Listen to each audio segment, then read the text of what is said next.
On gravitait autour de lui, c'était une évidence. Je me souviens encore de ce premier tournage à ses côtés, une aura indescriptible, n'est-ce pas?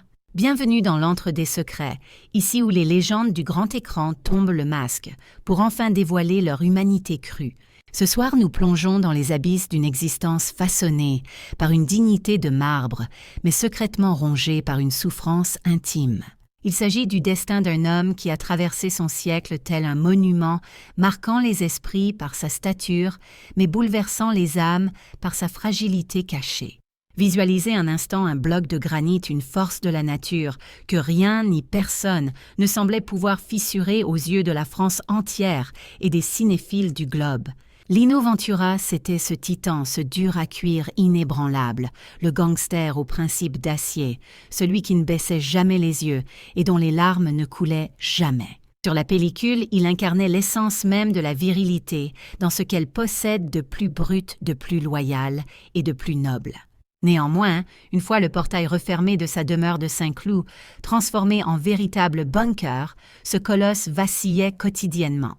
Il ne tremblait pas devant la grande faucheuse, ni face aux critiques, mais devant une interrogation lancinante qui hantait chacune de ses nuits blanches. Une question terrible que tant de parents d'enfants différents redoutent, sans oser la murmurer, qui protégera ma chair vulnérable lorsque je ne serai plus là pour lui tenir la main. Quelques instants avant de tirer sa révérence, Lino Ventura a commis un acte que sa nature, pourtant si pudique et sauvage, lui interdisait formellement. Il a brisé la loi du silence, laissant derrière lui bien plus qu'une filmographie légendaire vénérée par des millions de spectateurs. Il a légué un testament moral, un avertissement fracassant qui a contraint la nation à ouvrir les yeux sur une réalité qu'elle préférait lâchement ignorer. Ce n'était nullement le caprice d'une vedette en mal de reconnaissance, mais le hurlement digne et désespéré d'un père, confronté à la froideur administrative d'un système. On a souvent loué le jeu d'acteur de Lino, mais sa bataille la plus héroïque, il l'a menée loin des projecteurs dans l'ombre. C'était un combat acharné pour offrir une voix à ceux que la société avait condamnés à l'invisibilité et au mutisme perpétuel.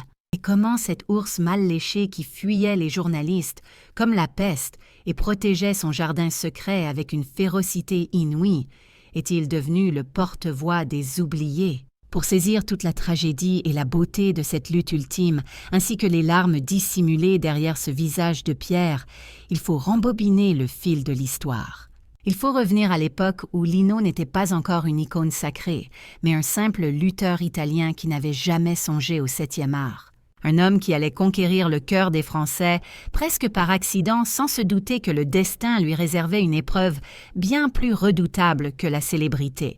Rien, absolument rien, ne prédestinait Angiolino Giuseppe Pasquale Ventura à devenir une étoile scintillante du cinéma. Son épopée débute à des années-lumière des studios parisiens feutrés dans la poussière des quartiers pauvres et l'odeur âcre de la sueur. Né à Parme, en Italie, et débarqué en France durant l'enfance, il s'est construit dans la rudesse de la rue, contraint de quitter les bancs de l'école prématurément. Il a dû enchaîner les labeurs ingrats pour survivre, car c'était avant tout un homme de la terre, un homme de devoir et d'effort physique.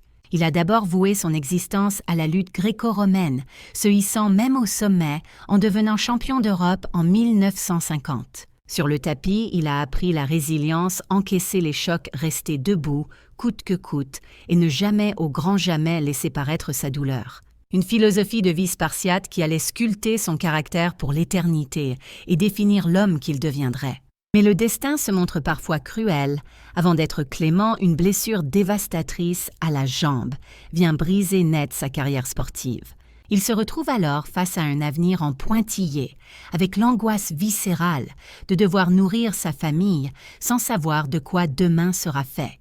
C'est à cet instant précis que le hasard ou peut-être la providence divine s'en mêle en 1953. Le réalisateur Jacques Becker est en quête d'une véritable gueule italienne pour donner la réplique au monstre sacré Jean Gabin dans le film « Touchez pas au Grisby ». Lino, qui ignore tout des codes du cinéma et s'en méfie comme de la peste, commence par décliner l'offre avec véhémence. Il finit par accepter presque par défi, en exigeant un cachet totalement exorbitant, persuadé que la production le renverra chez lui illico. Contre toute attente, on accède à sa demande, et dès la première prise, une alchimie foudroyante opère sur le plateau. Lino ne joue pas la comédie, il est tout simplement. Sa présence physique est si massive, son regard si perçant et sa voix si caverneuse. Même le grand Gabin, pourtant difficile à impressionner, est totalement conquis par ce naturel désarmant et cette authenticité rare. Une amitié indéfectible se noue entre les deux hommes, et sans l'avoir cherché, l'ancien lutteur devient instantanément une vedette incontournable. Dans les décennies qui suivent, Lino Ventura s'impose comme le patron incontesté du cinéma hexagonal, le patriarche respecté. Il enchaîne les succès phénoménaux avec des œuvres devenues cultes comme Le Gorille vous salue bien ou Le Deuxième souffle. Sans oublier l'inoubliable Les Tontons flingueurs, où il devient l'archétype de la virilité tranquille et de l'autorité naturelle. Il incarne l'homme d'honneur, à qui on ne la fait pas celui qui règle ses comptes sans un mot de trop, le regard droit. La France de l'après-guerre se reconnaît en lui car il rassure. Il est ce pilier solide, ce roc sur lequel on peut s'appuyer quand tout vacille. Le public l'idolâtre comme un membre de la famille. On admire sa force brute, mais surtout on respecte son silence éloquent. Dans le chaos de l'après-guerre, la France entière cherchait désespérément une figure paternelle, et elle l'a trouvée en lui. Il n'était pas seulement un acteur, mais ce roc inébranlable qui rassurait une nation fragile lorsque tout menaçait de s'effondrer. Il a transcendé son statut de star pour devenir un membre sacré de nos familles, invité chaque soir dans nos salons. Si nous étions fascinés par sa puissance physique brute, c'est avant tout sa pudeur légendaire et ses silences lourds de sens qui forçaient notre admiration absolue. On fantasme sur son ascension fulgurante, cette réussite insolente qui semble en apparence dénuée de la moindre fêlure. Pourtant, ce que ces millions de spectateurs ne soupçonnent pas une seconde, alors qu'ils ovationnent ses exploits virils sur grand écran, c'est que le cœur de ce colosse est en train de se briser, loin des regards dans l'intimité feutrée de son foyer. Tandis que les feux de la rampe le tractent sans relâche, Lino est occupé à ériger une véritable forteresse bâtissant des murailles infranchissables autour de sa demeure de Saint-Cloud, dans la banlieue ouest de Paris. Cette retraite n'est absolument pas destinée à savourer son triomphe dans une paix égoïste, mais sert unique de rempart pour dissimuler une tragédie intime, un coup du sort qui vient de frapper de plein fouet l'unique chose qui ait de la valeur à ses yeux, sa famille. C'est le début d'un drame personnel qui va métamorphoser son existence en un combat bien plus féroce et impitoyable que toutes les bagarres chorégraphiées qu'il a pu livrer sur le ring ou devant les caméras. Alors même que le patronyme de Ventura s'étale en lettres rouges flamboyantes sur les frontons des cinémas parisiens, une ombre tenace et silencieuse s'invite insidieusement dans sa vie privée, muant son bonheur domestique en une épreuve déchirante. Nous sommes en 1958, une année charnière où Lino et son épouse Odette célèbrent la naissance de leur troisième enfant, une petite fille qu'ils prénomment tendrement Linda. Cependant, l'euphorie des premiers jours laisse rapidement place à l'angoisse, le couple réalisant avec effroi que le développement de Linda ne suit pas la trajectoire des autres nourrissons. Le verdict médical finit par tomber tel un couperet glacial et irrévocable, annonçant que la petite Linda est atteinte d'un lourd handicap mental survenu à la naissance. Il faut se replacer dans le contexte de l'époque où la société française portait un regard impitoyable, bien loin de la bienveillance actuelle sur la question du handicap. C'était alors un sujet frappé d'interdit, une honte qu'il fallait enfouir, et les médecins, avec une froideur clinique déconcertante, suggéraient souvent aux parents d'abandonner l'enfant dans une institution spécialisée pour l'oublier et refaire leur vie. Mais Lino Ventura n'est pas de la trempe de ceux qui délaissent leur propre sang. Refusant avec la dernière énergie de se séparer de sa fille, il prend une résolution radicale et définitive. Son objectif unique devient de la préserver de la férocité du monde extérieur et de ces regards inquisiteurs chargés de pitié ou de mépris qui pourraient la meurtrir. Il fait alors l'acquisition de cette vaste propriété à Saint-Cloud, une bâtisse qu'il ceint de hauts murs et de grilles massives, la transformant en un sanctuaire inviolable où nul, absolument nul issu du show business n'est convié. Ce cloisonnement hermétique ne relevait ni d'un snobisme mal placé, ni de l'arrogance d'une vedette, mais constituait l'unique stratégie qu'il avait imaginée pour garantir à Linda une existence paisible, à des années-lumière des flashs crépitants et des jugements hâtifs, un havre de paix où elle pouvait rire et courir sans jamais être stigmatisée. C'est précisément dans ce contexte que s'enracine l'un des secrets les plus poignants de sa filmographie. Un détail subtil que le grand public a longtemps méconnu et qui éclaire d'un jour nouveau bien des énigmes sur ses choix de carrière. On a maintes fois critiqué Lino Ventura, le taxant d'acteur au registre limité, parce qu'il rejetait systématiquement les scènes de romance, les baisers de cinéma ou les rôles de tombeur. La réalité est d'une simplicité bouleversante et déborde d'amour. Lino savait pertinemment que sa fille, Linda, prisonnière d'une innocence éternelle, regardait ses films à la télévision. Il lui était viscéralement insupportable d'imaginer qu'elle puisse voir son papa enlacer une autre femme que sa maman, redoutant qu'elle ne saisisse pas la nuance entre la fiction et la réalité, et qu'elle en soit profondément déstabilisée.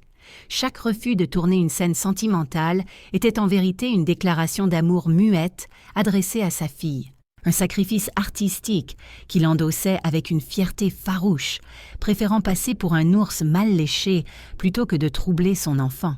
Néanmoins, en dépit de sa fortune colossale et de sa gloire internationale, Lino Ventura éprouvait une solitude terrifiante, comprenant peu à peu que l'argent ne pouvait pas tout résoudre et que derrière les remparts de sa forteresse, un adversaire bien plus redoutable que les gangsters de ses polars l'attendait de pied ferme.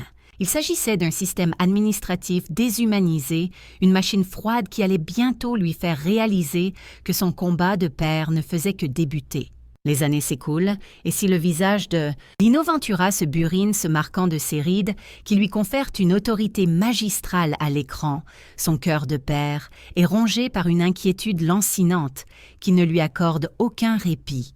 L'enfant grandit, traverse l'adolescence pour devenir une jeune adulte et avec le temps qui file inexorablement, la question taboue finit par surgir avec une violence inouïe dans l'esprit des parents. Que adviendra-t-il d'elle le jour fatal où Odette et moi ne serons plus de ce monde pour veiller sur son sort? C'est là le cauchemar absolu, l'angoisse suprême de tous les parents d'enfants en situation de handicap. Cette terreur viscérale de laisser derrière soi un être cher sans défense, livré à lui-même, dans une société qui ne le comprend pas, et pire encore, qui ne veut pas s'encombrer de lui. Lino réalise alors avec effroi que sa notoriété, ses millions de francs et son carnet d'adresses ne pèsent rien face à ce vide abyssal qui s'ouvre devant eux. Car en France, à cette époque précise, il n'existe quasiment aucune structure digne de ce nom pour accueillir les personnes handicapées mentales une fois le cap de la majorité franchi. Il se lance alors dans une quête désespérée, sillonnant le pays, visitant des établissements cherchant une solution humaine pour assurer l'avenir de Linda. Mais ce qu'il découvre sur le terrain le glace d'effroi et le remplit d'une colère noire, une rage sourde qui monte en lui. Il est confronté à des lieux qui s'apparentent davantage à des prisons insalubres ou à des asiles d'un autre siècle qu'à de véritables foyers de vie épanouissants. Des endroits sinistres où l'on se contente de parquer les êtres humains pour mieux les oublier loin des regards coupables de la société bien pensante. Il comprend avec amertume que pour l'État, ces enfants devenus adultes sont des invisibles, des laissés pour compte, sans avenir.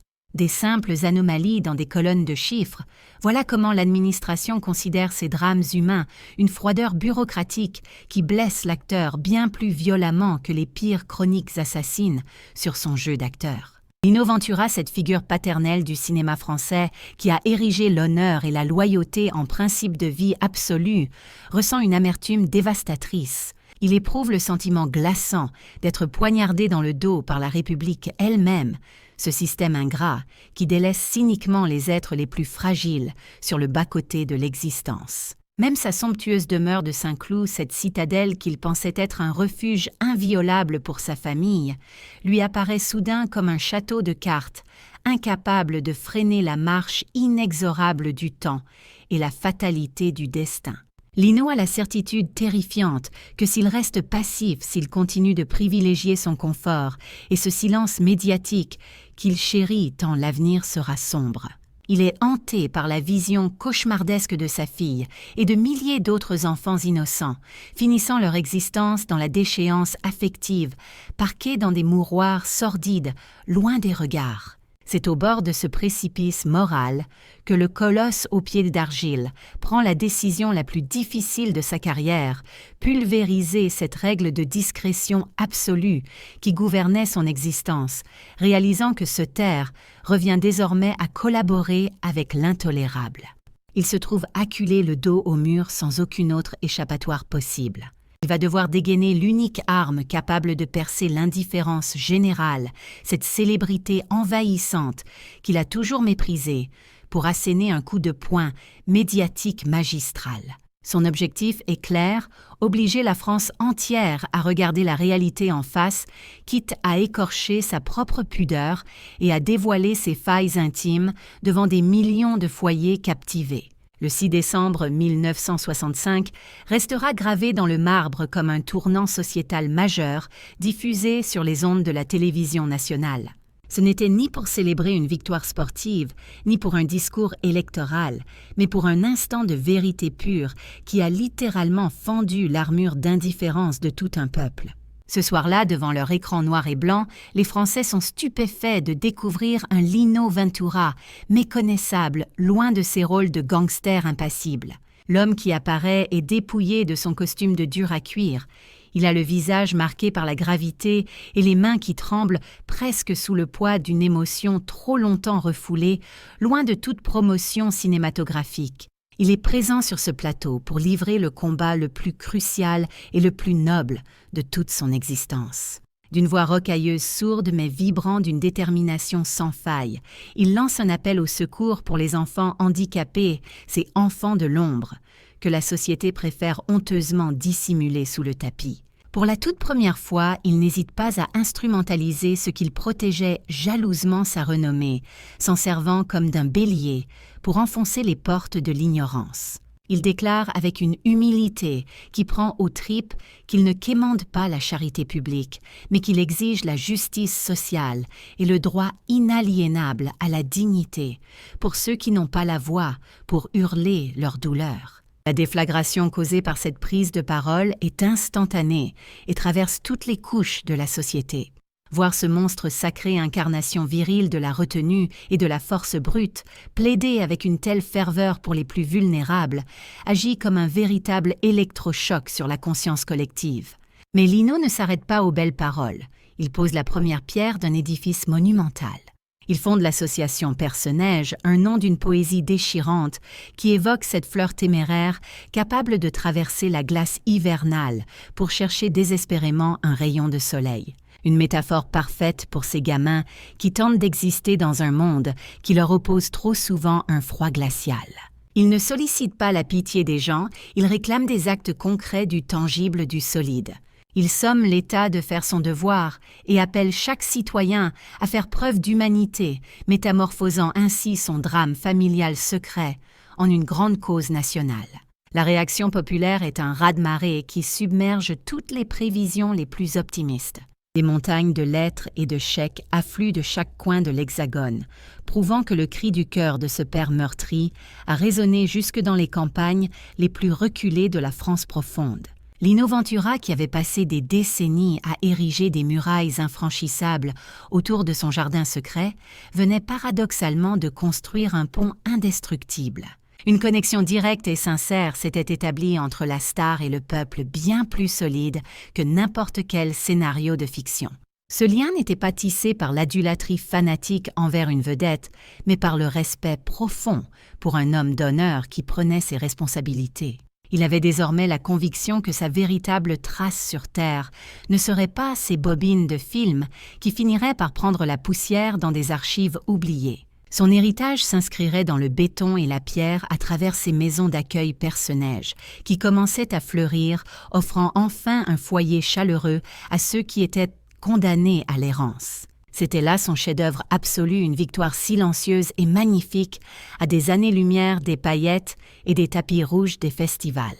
Cependant, alors qu'il jetait toutes ses dernières forces dans cette bataille acharnée, le temps continuait son œuvre d'usure.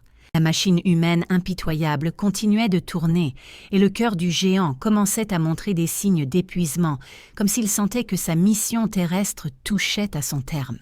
Le 22 octobre 1987, le cœur généreux de Lino Ventura cesse de battre brutalement.